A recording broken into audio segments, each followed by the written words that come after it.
Hello po, always good day sa ating lahat. Ang buhay ay laging positibo hanggat huminga. Sabi nga ng mga karamihan, kahit daanan man tayo ng matinding bagyo, harangan man tayo ng sibat, kung para sa ating pamilya ay walang makakahalang anuman. Gusto ko lang ibahagi sa lahat, lalo na sa mga kagaya kong kahos sa buhay. Hindi para pagpasikat o magbida-bidahan.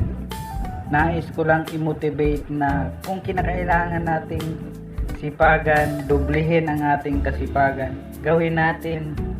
Hindi natin pwede iasa sa gobyerno at kung kanino man.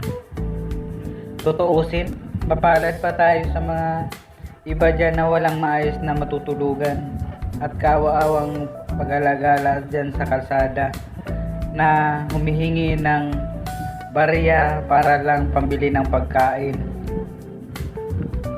So, napakaswerte natin na mayroon tayong ganitong sistema, mayroon tayong mga ganitong sideline.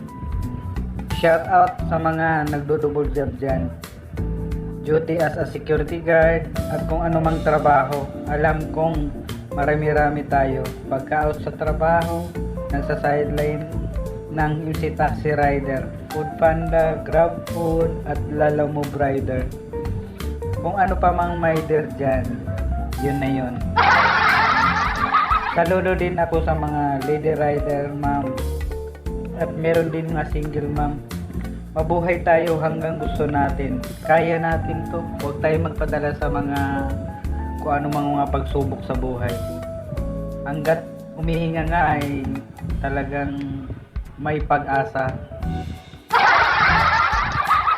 So peace out and ride safe sa ating lahat. Keep safe sa ating lahat. Pa-like and share na lang sa video pag okay lang sa inyo. Hanggang sa muli. So yun nga ito.